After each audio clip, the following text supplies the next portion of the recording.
Uploads. May I call Dr. Manish Tandon? He is a prolific retina surgeon from Prayag. He has been a consultant in Arvindai Hospital. And ROP is actually his main area of interest. He will be talking about diabetic macular edema, a clinical pathological walkthrough.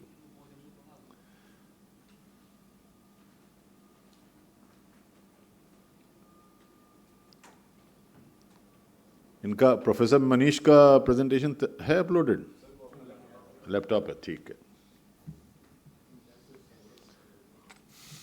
This is what we learn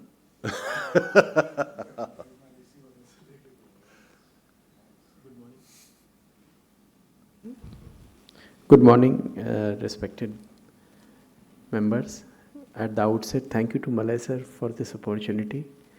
And this is the second time we are doing this inflammation and neovascularization instruction course. And it's an honor to be here. So,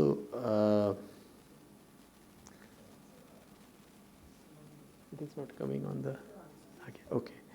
So, the pathogenesis of diabetic macular edema is very complex and it's multifactorial. We all know that the primary culprit is a sustained hyperglycemia, which causes release of the death of the cells and release of a lot of mediators. Primarily, they are the inflammatory mediators which lead to some form of edema. There is oxidative stress, and these kind of things happen. The inflammation leads to hyperpermeability, the death of the pericytes, the capillary walls get damaged, leads to the death of the capillaries, which leads to hyperperfusion, and then the neoangiogenesis happens. What I will be covering will be the cellular and molecular mechanisms, hyperglycemic animal models, non-diabetic mouse models, and then I will summarize the current knowledge. So, it's the diabetic retinopathy is the most common microvascular complication with the higher incidence of people, the type 1 diabetes compared with the type 2 diabetes mellitus. The increased prevalence of diabetes in developed and developing nations, it is the leading cause of vision loss globally in the working middle-aged people. So, estimate prevalence of any form of DR is about 34.6% across 93 million worldwide. We all know that the blindness happening due to the retinal pathologies, the 8.3% people of the world population is affected by diabetes, which is about, extrapolating the data, is 20.6 million. And the majority of them are the DME patients. Risk factors are sustained hyperglycemia, hypertension, dyslipidemia, pregnancy has been inculcated. And certain diabetic populations do not develop diabetic retinopathy in spite of these because of the genetic susceptibility. In the past decade, the pharmacological therapies using anti-VEGF drugs and corticosteroids have dramatically changed the clinical management, but their limited efficacy and potential adverse effect, we need to understand more about the pathophysiology, and that is what Malay sir was talking some time back. So, currently the diabetic macular edema, I'll come back to the topic. It's diagnosed by slit lamp or by OCT. Macular edema is the retinal thickening, accumulation of fluid within the neural tissues.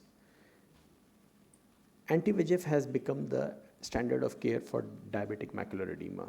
The clinical types of diabetic macular edema are the spongiform edema, cystoid macular edema, serous detachment, the mixed variety, which is the commonest, foveal traction, tau posterior hyaloid, and confounding agents like the OCT biomarkers. Now, this is typically spongiform edema. Edema is limited to Henle's layer. Earliest form of edema it happens due to the damage to the microvasculature, and it responds very well to lasers. So here we don't have to inject anything. Cystoid macular edema is mainly VEGF driven.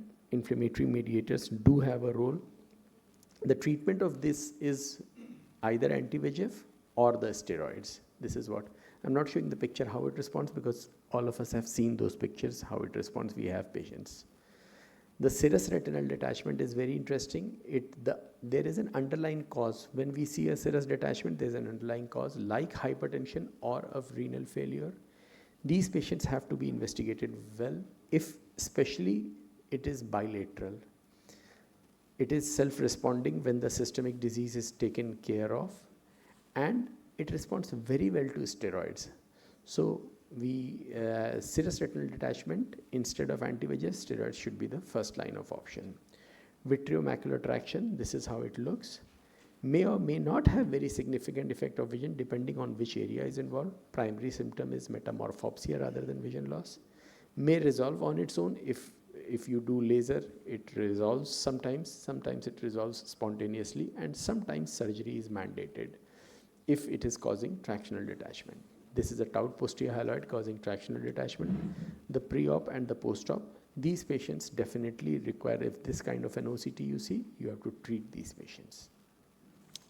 If the vision is not much affected, even taut posterior hyaloid can be observed. Sometimes, picture like this on your left, we don't have an option. This was a patient who came to me from Lucknow. He's a very high-ranking government official, poorly controlled diabetic, renal failure with foot ulcer. There was nothing that we can do. He could not sit for a long time. He was overweight. So we didn't have an option. So we gave him some anti-VEGF because he was bleeding at that time. And to my surprise, I saw first time to your right side, after 3 anti-VEGF, the blood had actually reduced and he started gaining vision. And now he is having a very good vision of 624. We just did the laser after that and the blood resolved. OCT biomarkers are the confounding agents, and these things, this kind of cystoid change which looks like a cyst usually do not respond, so please do not treat these patients. We can see a pearl necklace sign all around the cyst which is seen, and if treated post 3 injection, the pearl necklace sign will go, but not the cystoid change, because this is not a true edema. So the take-home messages is diabetic macular edema is the aftermath of poor systemic control. Take care of the patient, not the eye alone. Be careful with the usage of anti-VEGF. Choroidal perfusion should be monitored. Focal and grid lasers are very good options, especially for spongiform edema and extrafoveal leakage. Steroids work very well because of the multiple systemic diseases and history of thromboembolic episodes if we cannot give anti-VEGF. Many drugs are in pipeline, but neuroprotective agents are also having their role. Thank you so much. Yeah, very nicely presented, Dr. Manish. You said something about laser, although this is a topic which will be taken care separately, but where you will first go as anti-VEGF and where you will go first laser? Sir, what combination are you looking at when you're talking about laser? Proliferative diabetic retinopathy, the first choice is always the lasers. And once laser is done, then we can always inject later with steroids or with anti-VEGF, whatever the clinician's call is. For extrafoveal leaks and for the spongiform type of edema of the diabetic retinopathy, the macular edema, lasers I still prefer, and I do a lot of grid lasers. Yeah.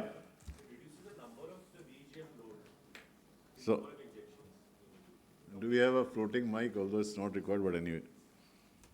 Especially for focal macular edema, as you rightly said, in the center of the exhibits, it works beautifully, reducing number of injections. But even in spongy edema, if you laser within the arcades, don't go very close to the fovea, because after 30 years of practice, I've realized that my old laser burns have creeped on and affected the fovea also. So now I'm very scared, that I try to stay away, very far away, just within the arcade, 2 rows I give, avoiding the papulomacular bundle. That's for a good spongy call. edema. Yeah. That's a good call.